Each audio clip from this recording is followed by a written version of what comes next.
জাতীয় সংসদে ফেসবুকে একটি কার্টুন শেয়ারকে কেন্দ্র করে এক যুবকের গ্রেফতার নিয়ে তুমুল বিতর্ক সৃষ্টি হয়েছে। চিফ হুইপ নুরুল ইসলামকে নিয়ে বিভ্রান্তিমূলক তথ্য প্রচারের অভিযোগে এএম হাসান নাসিম নামে এক যুবককে গ্রেফতার করা হলে বিষয়টি সংসদে ব্যাপক আলোচনার জন্ম দেয়।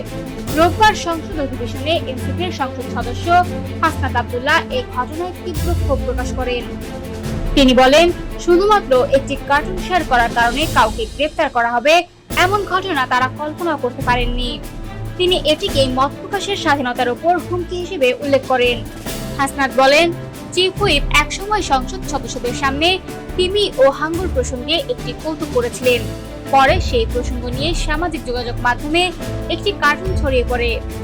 অথচ সেই কার্টুন শেয়ার করার অভিযোগে সাইবার সুরক্ষা আইনে 25 ধারায় মামলা করা হয়েছে, যা অত্যন্ত দুঃখজনক। তিনি আরো অভিযোগ করেন, গত 2 সপ্তাহ ধরে সংসদে প্রশ্নোত্তর টেবিলে উত্থাপন করা হচ্ছে, ফলে সংসদ সদস্যরা মন্ত্রীদের সরাসরি সম্পূরক প্রশ্ন করার সুযোগ পাচ্ছেন না। এতে সংসদীয় জবাবদিহি ক্ষতিগ্রস্ত হচ্ছে বলেও মন্তব্য করেন তিনি।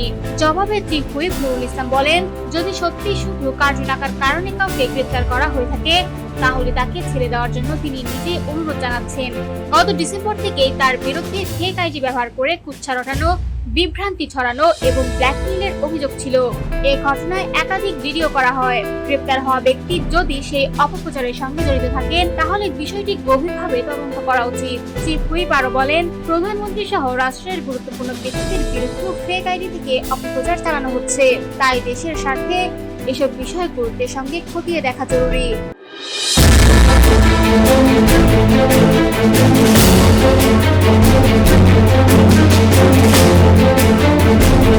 Thank you.